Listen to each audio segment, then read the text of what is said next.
They had awaited thousands and innumerable thousands of daybreaks in the broad, these emperors, counting the long, slow hours till the night were over. It is in the night especially that their fallen greatness haunts them.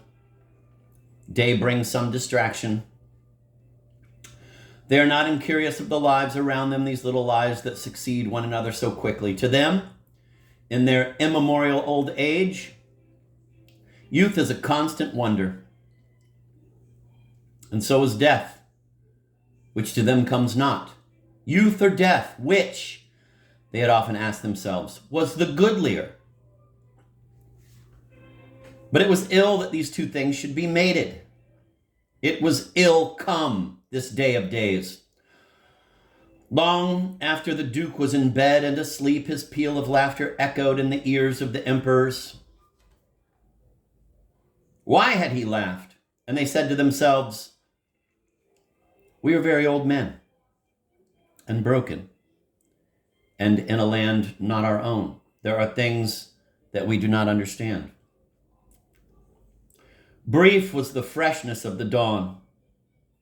From all points of the compass, dark gray clouds mounted into the sky, there taking their places as though in accordance to a strategic plan laid down for them. They ponderously massed themselves and presently, as at a given signal, drew nearer to earth and halted, an irresistible great army awaiting orders.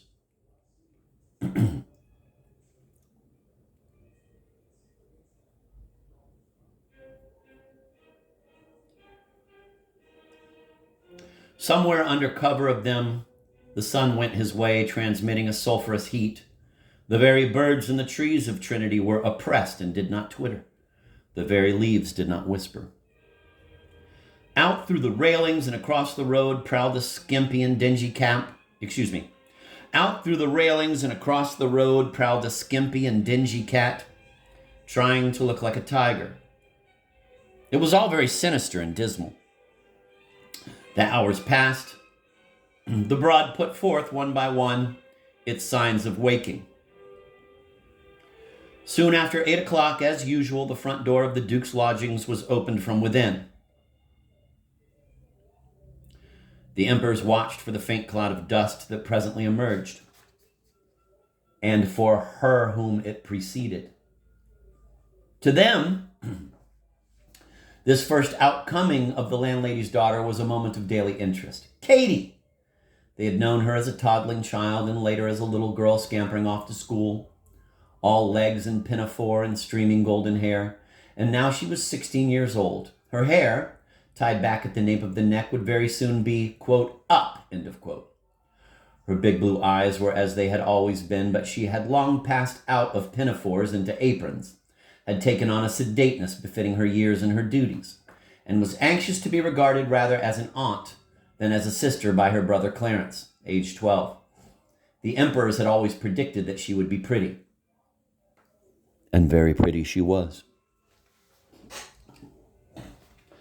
As she came slowly out, with eyes downcast to her broom, sweeping the dust so seriously over the doorstep and then across the pavement, and anon when she reappeared with pail and scrubbing brush, and abased herself before the doorstep, and wrought so vehemently there, what filled her little soul was not the dignity of manual labor. The duties that Zuleika had envied her were dear to her exactly as they would have been yesterday morning to Zuleika. The emperors had often noticed that during vacations their little favorite's treatment of the doorstep was languid and perfunctory. They knew well her secret, and always, for who can be long in England without becoming sentimental, they cherished the hope of a romantic union between her and, quote, a certain young gentleman, end of quote, as they archly called the Duke. His continued indifference to her they took almost as an affront to themselves. Where in all England was a prettier, sweeter girl than Katie? The sudden eruption of Zuleika into Oxford was especially grievous to them because they could no longer hope against hope that Katie would be led by the Duke to the altar, and thence into the highest social circles and live happily ever after. Luckily it was for Katie, however, that they had no power to fill her head with their foolish notions. It was well for her to have never doubted she loved in vain. She had soon grown used to her lot. Not until yesterday had there been any bitterness. Jealousy surged in Katie at the very moment when she beheld Zuleika on the threshold. A glance at the Duke's face when she showed the visitor up was enough to acquaint her with the state of his heart.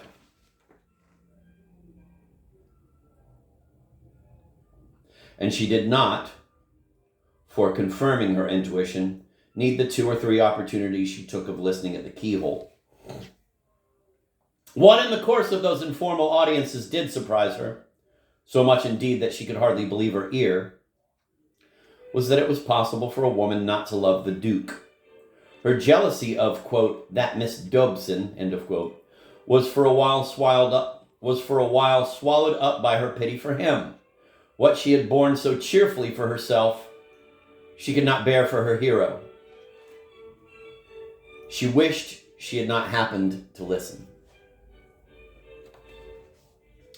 And this morning, while she knelt swaying and spreading over his doorstep her blue eyes,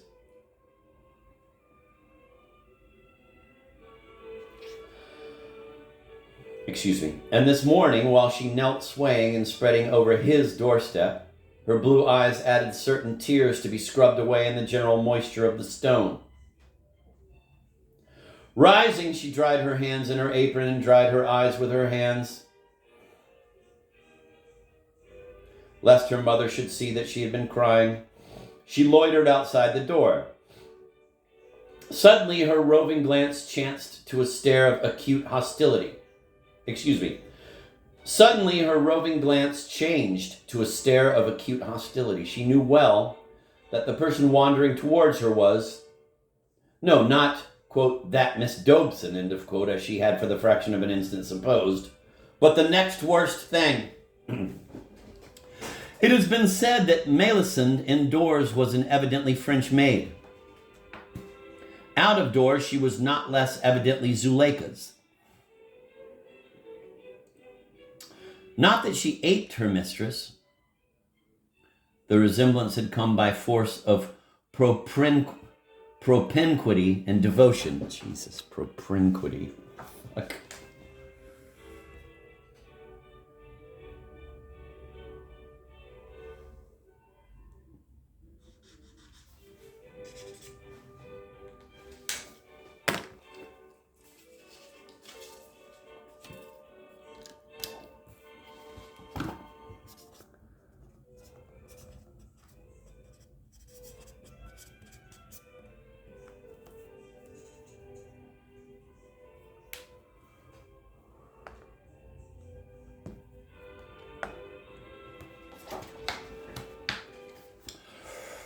It has been said that Melisande indoors was an evidently French maid. Out of doors, she was not less evidently Zuleika's. Not that she aped her mistress. The resemblance had come by force of propinquity.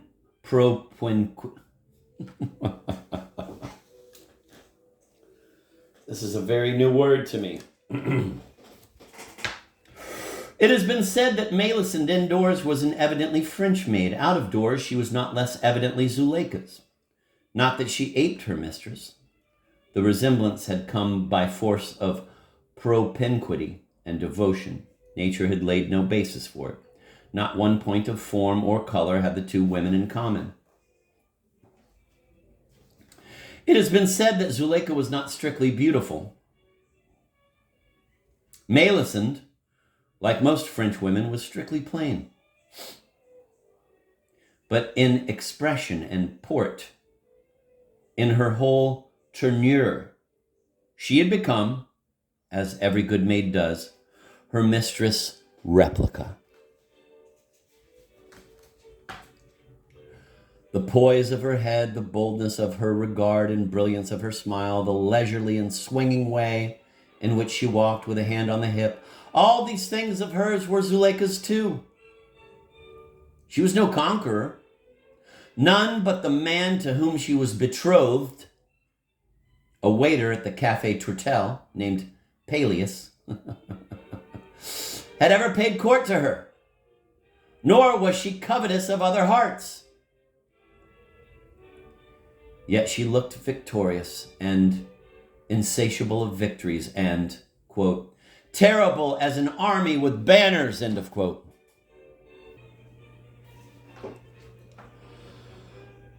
In the hand that was not on her hip, she carried a letter.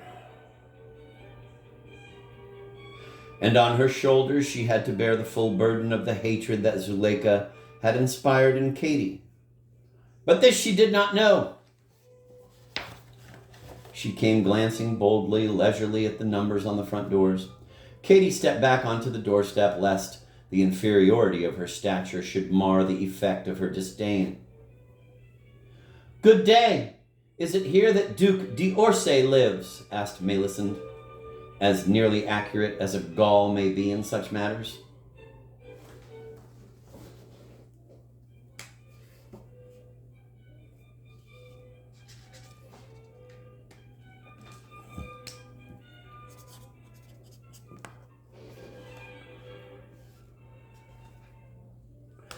The Duke of Dorset, said Katie with a cold and insular emphasis, lives here.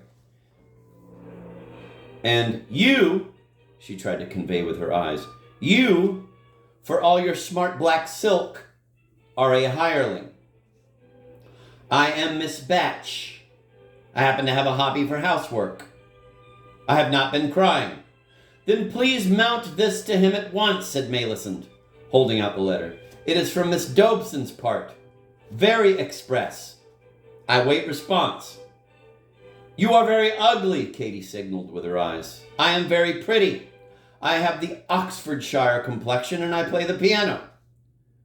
With her lips, she said merely, His Grace is not called before 9 o'clock.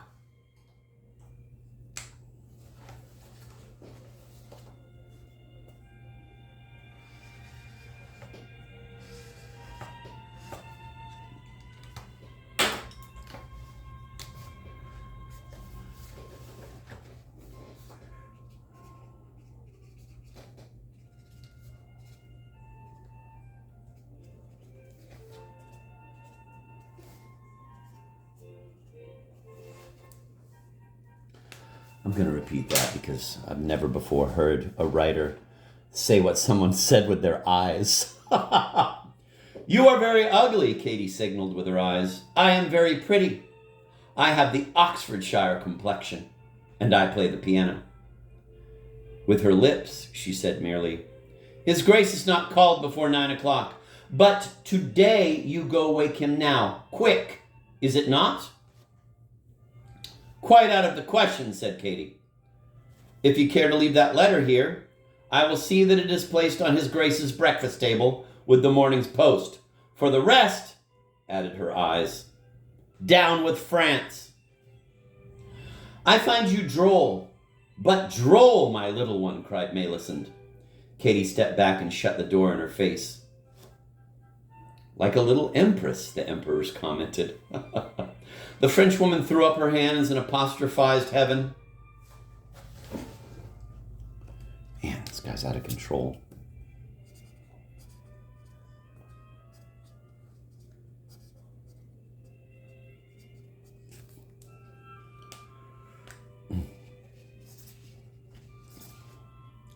To this day, she believes that all the bums of Oxford are mad, but mad and of madness. I'm going to reread that. The Frenchwoman threw up her hands and apostrophized. The Frenchwoman threw up her hands and apostrophized heaven. To this day, she believes that all the bums of Oxford are mad, but mad and of madness. She stared at the door, at the pail and scrubbing brush that had been shut out with her, at the letter in her hand. She decided that she had better drop the letter into the slit in the door and make report to Mrs. Dobson.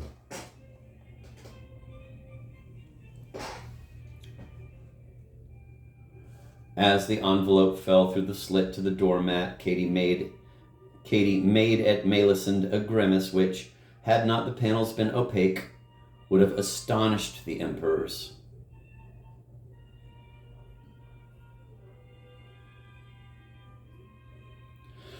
Resuming her dignity, she picked the thing up and at arm's length examined it. It was inscribed in pencil. Katie's lips curled at sight of the large,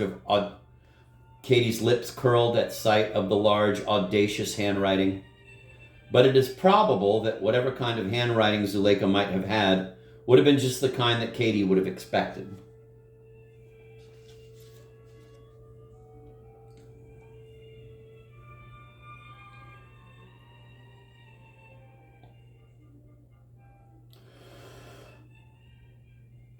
Fingering the envelope, she wondered what the wretched woman had to say. It occurred to her that the kettle was simmering on the hob in the kitchen and that she might easily steam open the envelope and master its contents.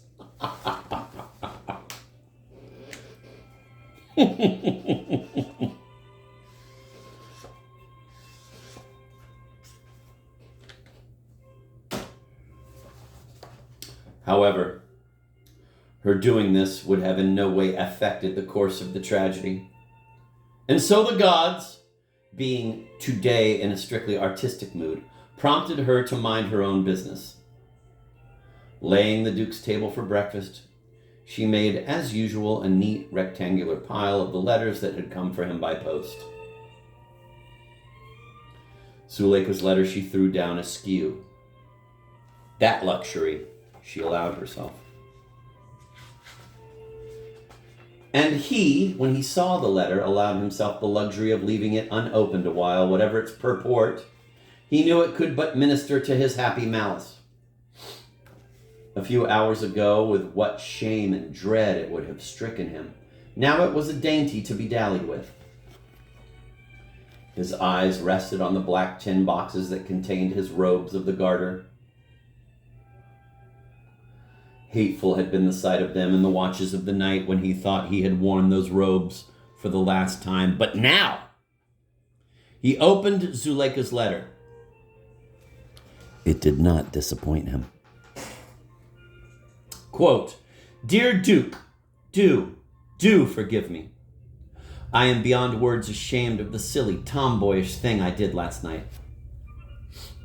Of course, it was no worse than that, but an awful fear haunts me that you may have thought I acted in anger at the idea of your breaking your promise to me. Well, it is quite true I had been hurt and angry when you hinted at doing that, but the moment I left you, I saw that you had been only in fun. And I enjoyed the joke against myself, though I thought it was rather too bad of you. And then, as a sort of revenge, but almost before I knew what I was doing, I played that idiotic practical joke on you. I have been miserable ever since. Do come round as early as possible and tell me I am forgiven. But before you tell me that, please lecture me till I cry, though indeed I have been crying half through the night. And then if you want to be very horrid, you may tease me for being so slow to see a joke. And then you might take me to see some of the colleges and things before we go on to the lunch at the McQuern's. Forgive pencil and scrawl. I'm sitting up in bed to write. Your sincere friend, Z.D. P.S. Please burn this." End of quotes.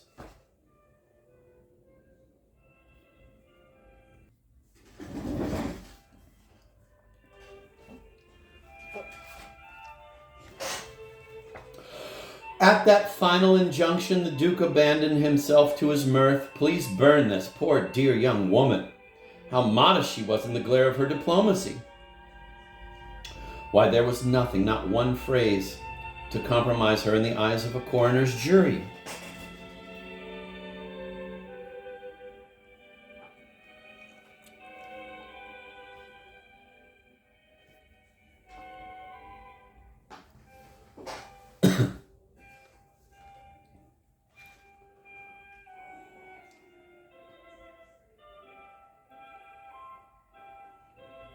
Seriously, she had good reason to be proud of her letter. For the purpose in view, it couldn't have been better done.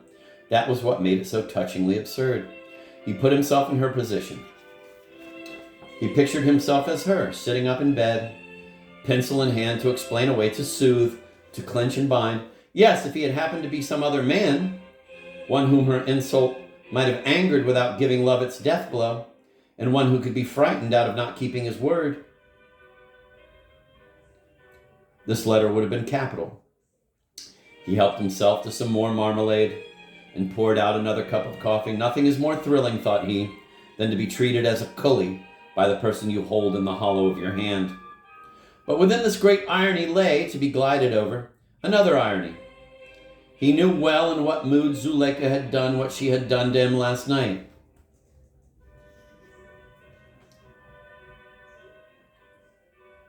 Yet he preferred to accept her explanation of it. Officially then he acquitted her of anything worse than tomboyishness. But this verdict, for his own convenience, implied no mercy to the culprit. The sole point for him was how to administer her punishment the most poignantly. Just how should he word his letter? He rose from his chair and, "Dear Miss Dobson." "No, my dear Miss Dobson," he murmured, pacing the room. "I am so very sorry I cannot come to see you. I have to attend 2 lectures this morning. By contrast with this weariness, it will be the more delightful to meet you at the McKern's. I want to see as much as I can of you today, because tonight there is the bump supper, and tomorrow morning, alas, I must motor to Windsor for this wretched investiture. Meanwhile, how can you ask to be forgiven when there is nothing whatever to forgive? It seems to me that mine, not yours, is the form of humor that needs explanation. My proposal to die for you was made in as playful a spirit as my proposal to marry you. And it is really for me to ask forgiveness of you. One thing especially," he murmured, fingering in his waistcoat pocket the earring she had given him. "One thing especially pricks my conscience. I do feel that I ought not to have let you give me these 2 pearls. At any rate, not the one which went into premature mourning for me. As I have no means of deciding which of the 2 this one is, I enclose them both, with the hope that the pretty difference between them will in time reappear." Man, what a fucking book this is.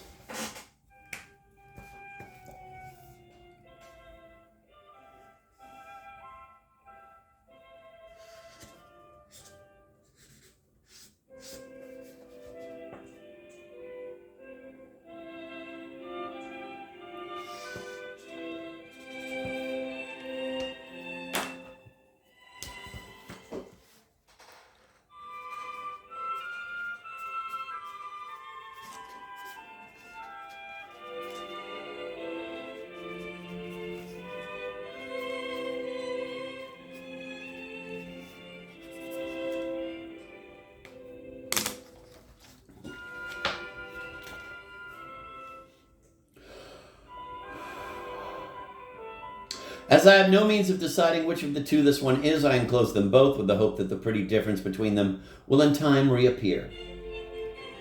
End of quote. Or words to that effect. Stay!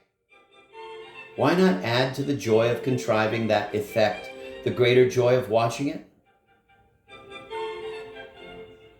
Why send Zuleika a letter? He would obey her summons. He would speed to her side. He snatched up a hat. In this haste, however, he detected a certain lack of dignity. He steadied himself and went slowly to the mirror. There he adjusted his hat with care and regarded himself very seriously, very sternly, from various angles, like a man invited to paint his own portrait for the Uffizi.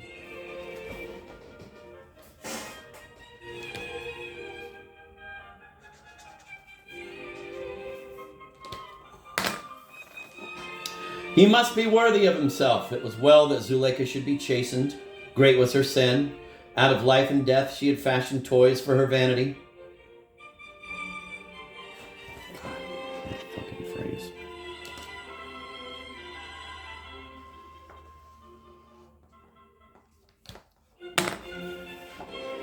But his joy must be in vindication of what was noble, not in making suffer what was vile. Yesterday he had been her puppet, her jumping jack. Today, it was as avenging angel that he would appear before her. The gods had mocked him, who was now their minister. Their minister? Their master, as being once more master of himself. It was they who had plotted his undoing. Because they loved him, they were fain that he should die young. The Dobson woman was but their agent, their cat's paw. By her, they had all but got him. Not quite! And now to teach them, through her, a lesson they would not soon forget, he would go forth, shaking with laughter. The gods leaned over the thunderclouds to watch him. What a crazy book.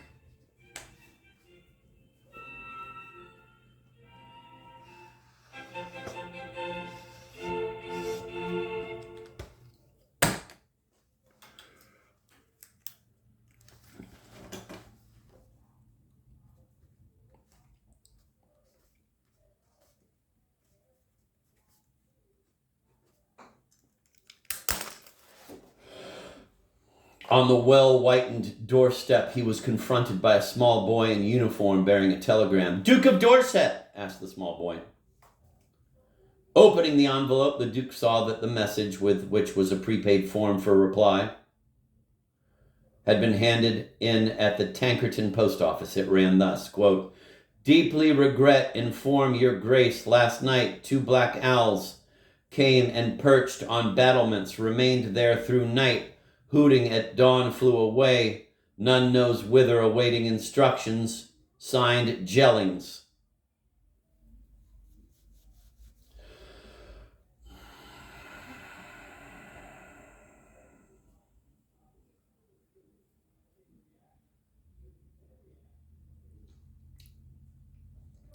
The Duke's face, though it grew white, moved not one muscle. Somewhat shamed now, the gods ceased from laughing. The Duke looked from the telegram to the boy. "Have you a pencil?" he asked. "Yes, my lord," said the boy, producing a stump of pencil. Holding the prepaid form against the door, the Duke wrote, "Jellings, Tankerton Hall, prepare vault for funeral Monday. Signed, Dorset."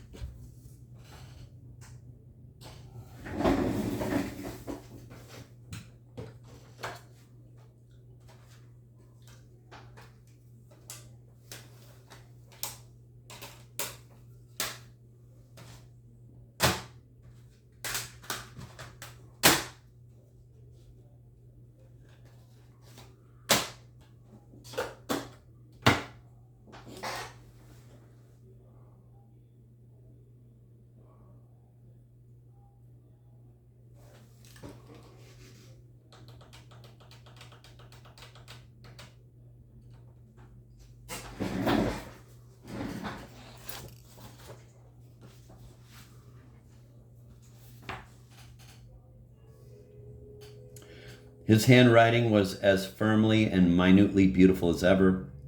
Only in that he forgot there was nothing to pay did he belie his calm. "Here," he said to the boy, "is a shilling, and you may keep the change." "Thank you, my lord," said the boy, and went his way, as happy as a postman. Humphrey Greddon, in the Duke's place, would have taken a pinch of snuff, but he could not have made that gesture with a finer air than the Duke gave to its modern equivalent. In the art of taking and lighting a cigarette, there was one man who had no rival in Europe. This time, he outdid even himself. God damn, what a fucking book.